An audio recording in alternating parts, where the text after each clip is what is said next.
Hello, I'm Richard Vobes, the Bald Explorer, out on another exploration, and today I'm back in Duncton. This is part of a series of my videos looking at this rural village, and today I think one of the most exciting for me, we're going to the pub. Yes, we're going to the Cricketers, but it hasn't always been the Cricketers. I'm here to explore, and to help me is Ruth Bolt. Hello, Ruth. Hello, Richard. Lovely to meet you. You're the landlady of the Cricketers. I certainly am, yes. We're standing outside your fantastic pub with a picture of James Dean on the cover. We're going to find out a bit more about that. Could you tell me a little bit about the history of the pub? We'll have a stroll round, shall we, and have a look at the place. So it's been here since about the 16th century. It's been listed as an inn since 1640. So would that be like a coaching inn? A coaching inn, we believe. It's listed on deeds as having its own blacksmiths, being a big landowner. It's lots of history here. We believe at one point that we had a brewery on site, which we believe to be in this building. Yes, you've got a nice old building just in front of us, and then there's a house further on, which I think you said before we were filming there was likely to have been another. Yeah, we believe there is an identical building to this one on the plot of land next to us, which at one point was owned by the pub. That had been knocked down and replaced by a house. There's orchards out the back beyond the building that you can see. There used to be orchards on the other side, so they would have made their own cider as well as their own beer. Fantastic, yeah. So yes, lots going on in a small place. And of course this is, I guess, the last pub before Duncton Hill. It certainly is. Hence the coaching inn. And a coaching inn is a place where you would have changed your horses. You'd have changed your horses, you could get any shoes replaced if they had any problems before going up what was a very big hill for transportation purposes. I gather that there's a sort of legend or rumour about a chicken. Yes, yeah, we believe the rumour is that they used to rent chickens out, which would be tied to the feet of the horses and would peck the corn out of the horses' feet to make sure that they picked their hooves up as they were going up the hill, and encourage them up a very steep part of their journey onwards. So what a brilliant story. There we have got a photo with a chicken in it, so there is. Who knows? Now the pub itself, the modern pub that we see here, yep. And I say modern, it's what, 200 odd years, something like that? Yep. So the original building that we can see is about 500 years old, but additions have been made at various places over the years. The pub, as the Cricketers, was named in about 1850s because we had a huge amount of cricketers in the pub.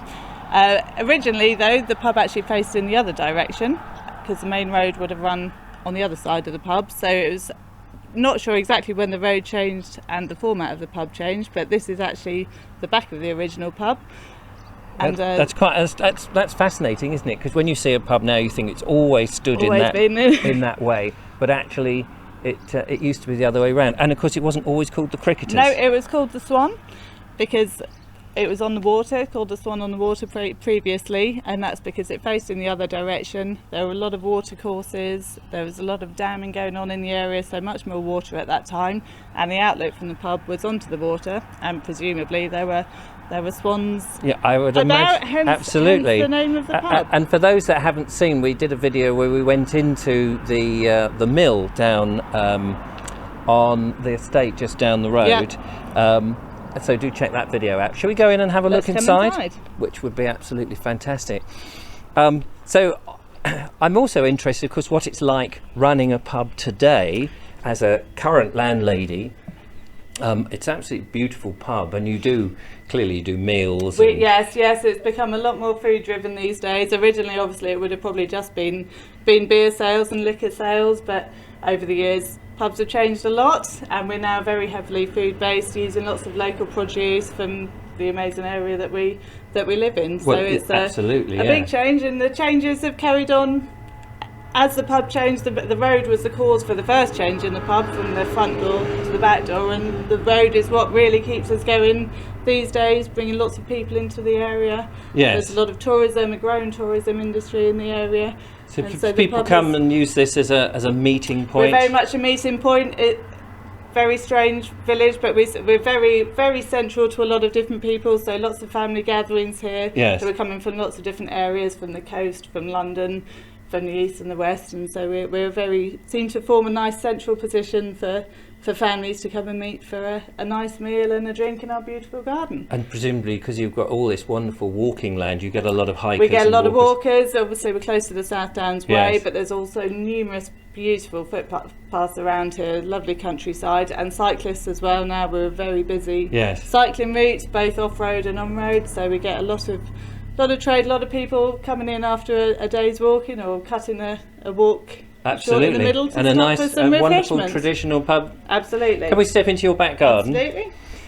One of the things that we should say, of course, that Duncton is an unusual village in that a lot of the activities started down in the south. Yep.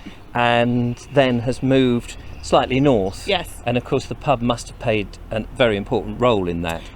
And no doubt with all the activities that were here, that's part So of at it. one point it was a thriving industrial village. There would have been a lot more workers on the farms. We had the tanneries, the lime kilns that I think you've been up to already. Yes, that's right. So there were a lot of workers in this area, living in this area. Some would have travelled from Petworth and surrounding areas, but there were a lot of people living and working here who would have frequented the pub, and hence It must have been incredibly a very busy. communal part of the village and a focal point of the community. Now I know that you have in the village a distant relation to James Dean. We do, James the famous Dean. James Dean, the cricketer, who is standing over having a chat with some people. He's having a chat Let's with see if we can dig him out and have a chat about James Dean. So, if you've watched any of our other videos, you would recognise this chap, John Robbins, who rang the oldest working bell in the country the last time we met you. Hello, John. Yeah, hello. Lovely to see you again. Yeah, likewise. Now, we're standing in the back garden of the Cricketers. Yeah. It changed its name from the Swan to the Cricketers because of this character, James Dean, who was born and brought up here, became a legendary cricketer at Lord's and part of the MCC, and has a personal relationship to you. Yes. It was. He was a forebear of mine. Both of my maternal grandparents are descended from James Dean, and other relatives of mine, the Pescods, kept this pub up till about 100 years ago. Wow. So there you are with the connection. So is there a cricket pitch in Duncton? I haven't seen one. Well, there was one up in the village where the village hall currently is, and cricket was played up there until I should think perhaps about 1970, something like that. But that's not been historically where the cricket pitch is. My grandfather, Harold Court, it was before my time, but I remember him talking about doing it. He created a cricket pitch down in Burton Park. I would imagine sometime I would have thought in the 20s or 30s, and cricket was played there until it moved up to where the sports field come Village Hall now is. So when James Dean was a nipper and was being encouraged by his uncle, I think down at Manor Farm, there was no cricket played here at all. No, not as I understand it. No. So it's quite curious that here's this legend, which the pub is named after.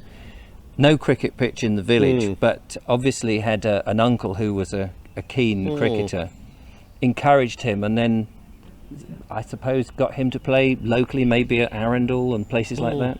I think that may well be, and it's sort of lost in the midst of time. But what I do know is that my great grandfather, who was called Ernest Court, he had been groundsman at the county cricket ground before he came here. Oh right. Oh okay. So there's lots of cricketing connections. I know nothing more. I really don't know any more about it than that. No, fair enough. Now, as a member of the village, you've lived here pretty much all your life. Yeah, I have. Yeah, I've been away and come back again. Yes. This is the village pub. How much does a pub in the village play as a role these days? Because we all know pubs were very important in the old days, but pubs are closing, and you see so few of them. Is it still an important role for the community? Yeah, definitely, because it's the one place in the village, because it's a small village and there's not much else goes on. It's the one place where every day, it is a place where people from in the village and from outside it can meet in a convivial atmosphere. I mean, other than this, because there is a village shop, but it's not actually in the village. So yes, and the only other thing of any, and there's the church, but that's not very heavily used, and of course we got the village hall. But none of those are a meeting place all the time in the way that the pub is. Absolutely. So the pub's still thriving away. Oh yeah, as an important place for the community. Definitely, and it's involved with the community too. Yes. Well, that's fantastic. Thank you so much, John. Well, thank you, Richard. Thank you for inviting me. So there we go, a quick whistle stop look at the cricketers. If you're in the area, do pop in and say hello. You can get some great food and some wonderful drink. So there we go. Don't forget to follow, like and subscribe, and follow me when I go exploring again in Duncton on some other videos, and also around the rest of the country. Till the next time, from me, bye bye. Thank you, John. Thank you, Richard.